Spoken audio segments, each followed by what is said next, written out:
सलाद की हरी सब्जियां। अरे अरे आराम से खा। तू तो ऐसे खा रही है जैसे कोई तेरी ट्रेन छूट रही हो। 4 प्लेट छोले भटूरे मैंने और ऑर्डर कर दिए हैं। पर क्या तू इतने सारे छोले भटूरे खा पाएगी? उसकी चिंता मत कर, मैं सारे छोले भटूरे खा जाऊंगी। मुझे बहुत तेज भूख लगी है, 2 दिन से कुछ ढंग से नहीं खाया है। पर क्यों? तू अपने घर में खाना क्यों नहीं खाती? अरे तेरी ससुराल है, तेरा अपना घर है, अपनी रसोई है, फिर भी तू अपनी रसोई में खाना नहीं खाती। तेरी सास तुझे ठीक से तो रखती है ना, भूखा तो नहीं रखती? अरे नहीं यार, मेरी सास का बस चले तो मुझे तीनों टाइम पलंग पर ही खाना दे। वो इतनी सीधी है। बस उनकी एक ही आदत बुरी है, वो अपनी रसोई में हरी सब्जियां बनाती रहती हैं। कभी टिंडे, कभी लौकी, कभी तुरई, और हाँ, पालक मेथी भी बनाती रहती हैं। पता नहीं उन पर क्या पागलपन सवार हो गया है। इतना बड़ा किचन गार्डन बनाकर बैठ गई हैं, उसमें ही सारी हरी सब्जियां खुद से उगाती रहती हैं। आजकल लौकी आई हुई है उनके किचन गार्डन में, तो वो लौकी बनाती रहती है। जब कहो कि माँ जी इन हरी सब्जियों के अलावा कुछ और बना लिया करो, तो बोलती है बहू ये हरी सब्जियां सेहत के लिए अच्छी होती हैं। आज सुबह भी लौकी चने की दाल बनाकर बैठ गई हैं। मैं तो चुपचाप तेरे घर आ गई और तूने मुझे रास्ते में ही फोन पर छोले भटूरे ऑर्डर करने के लिए बोल दिया। वैसे हरी सब्जी में भी कोई बुरी बात नहीं है, अच्छी होती है। चुप हो जा यार, मुझे पहले ये चटपटे छोले भटूरे खत्म करने दे। अब तो शुरू मत हो जा, वरना छोले भटूरे भी मुझे अपनी रसोई की हरी सब्जियों की तरह दिखाई देने लगेंगे। सपना ने उस दिन खूब स्वाद के साथ चटकारे लेते हुए छोले भटूरे खाए। अक्सर ही सपना हरी सब्जियों से बचने के लिए ऐसे बहाने ढूंढकर घर से निकल जाती थी जिससे वो सास के हाथों की बनी हरी सब्जियों को खाने से बच जाए। आ गई बहू, अब कैसी तबीयत है तुम्हारी सहेली की? हाँ हाँ, अब ठीक है माँ जी। अच्छा मैं चेंज करके आती हूँ। अरे बिमला, आज खाने में क्या खिला रही हो? आज मैंने बनाई है फली आलू की सब्जी। अरे अपने किचन गार्डन में कुछ दिन पहले फली के पौधे लगाए थे, आज बढ़िया बढ़िया फली तोड़ ली। अच्छा सुनो, करेले बहुत बढ़िया आए हुए हैं, सोच रही हूँ कल करेले बनाकर खिलाऊंगी। और हाँ, तुरई भी ताजी ताजी तोड़ लेना। अपनी सास की बातें सुनती हुई सपना कमरे में गई और गुस्से में उसने अपना पर्स पलंग पर फेंक दिया। वही बराबर में पति शेखर अपने लैपटॉप पर काम कर रहा था। अरे अरे सपना, आराम से भाई, इतनी तेज पर्स कौन फेंकता है? ऐसा लग रहा है तुम बहुत गुस्से में हो, किसी से लड़ाई करके आई हो क्या? मैं किसी से भला क्यों लड़कर आऊंगी?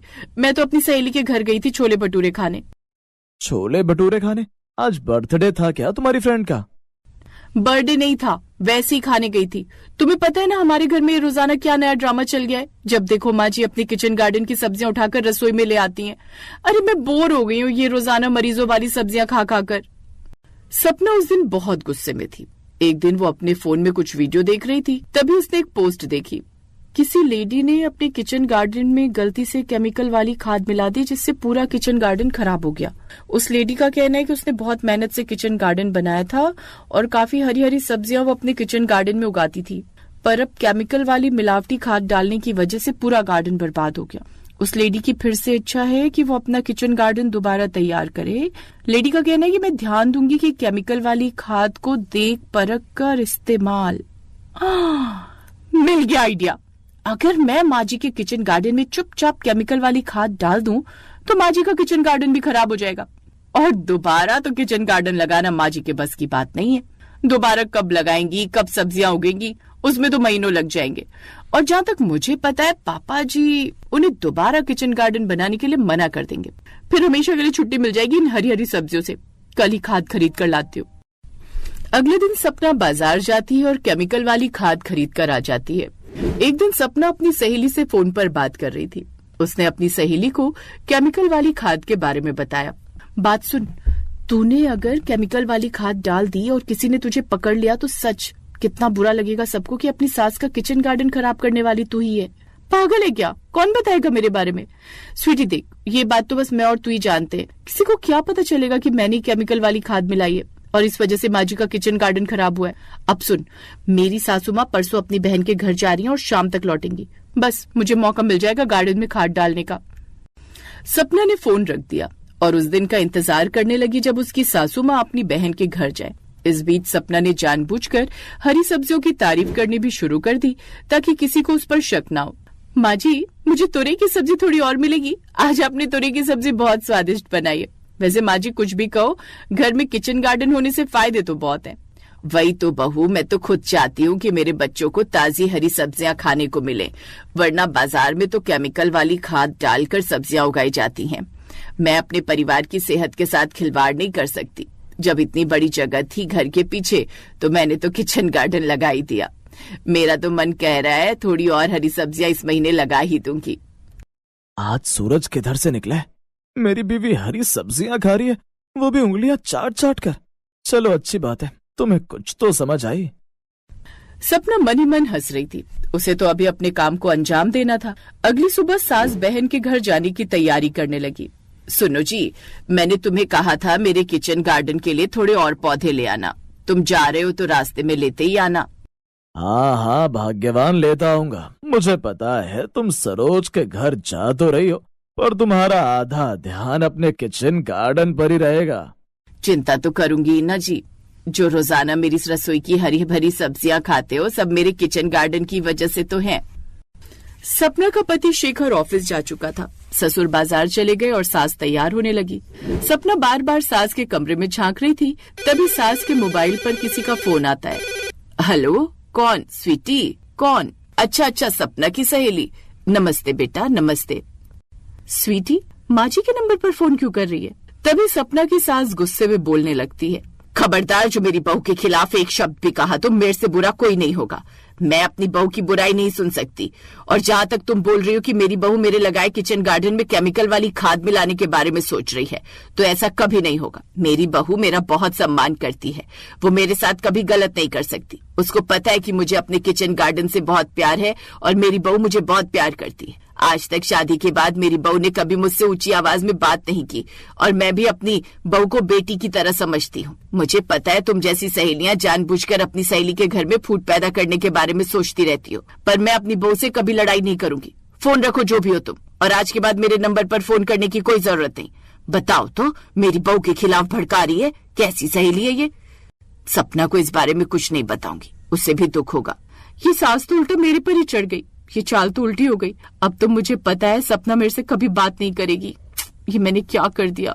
अपनी दुश्मनी निकालने के लिए सहेली से ही खराब कर लिया रिश्ता।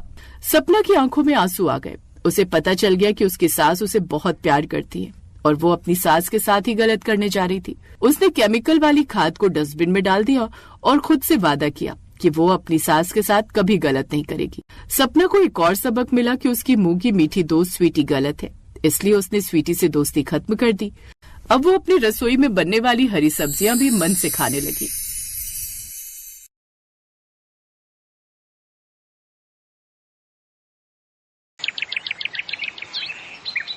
हाँ भाई, तो बताओ क्या ऑर्डर करूं तुम्हारे लिए? कुछ भी नहीं, मैं टिफिन लेकर आई हूँ जैसे रोज लाती हूँ। और सुनो, तुम भी अपने लिए कुछ मत मंगवाओ, मैं तुम्हारे लिए खाना बनाकर लाई हूँ अपने हाथों से। अच्छा, अरे वाह वाह, लाओ फिर। और फिर सिया ने अपने बैग से एक बड़ा सा टिफिन बाहर निकाला और विशाल जल्दी से उसे खोलने लगा। सिया, ये क्या बनाया तुमने? ये पालक का सूप है और ये लौकी की सब्जी, बिल्कुल कम मसाले में बनी हुई। ये खीरे का रायता और इन सब के साथ खाने के लिए ये मल्टीग्रेन आटे की रोटियां। तो शुरू करें? हाँ करते हैं। लगता है हरा रंग तुम्हारा फेवरेट है। नहीं तो, पर ऐसा क्यों लगा तुम्हें? देखो ना, यहाँ सब कुछ हरा है।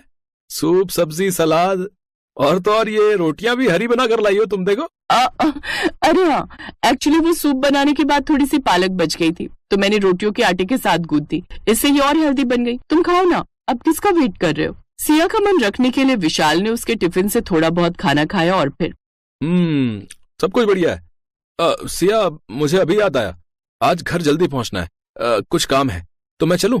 अरे पर खाना तो अच्छे से खा लो। हाँ, मैंने खा लिया, अच्छे से खाया, सच में। अभी लेट हो रहा है, सॉरी। हाँ कोई बात नहीं, तुम चलो, मैं तुमसे कल मिलती हूँ, बाय।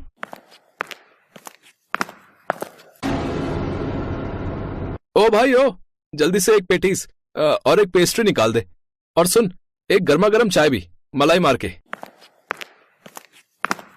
ओ भाई ओ, भटेगा क्या है? अभी तो तू सिया के साथ उसका टिफिन खा रहा था और अब यहाँ आकर पेटीज और पेस्ट्री। अरे यार क्या बताऊं, हरी सब्जियों की दुकान लगाकर लाई थी टिफिन में, उसे बुरा न लगे इसलिए बस थोड़ा बहुत चख लिया। सूप, सलाद और लौकी की सब्जी। अब बताओ ये सब खाऊंगा क्या मैं? पर एक बात बता यार, जब अभी ये हाल है तो बाद में क्या करेगा तू? मतलब कि शादी के बाद तो तुझे यही सब खाना पड़ेगा ना।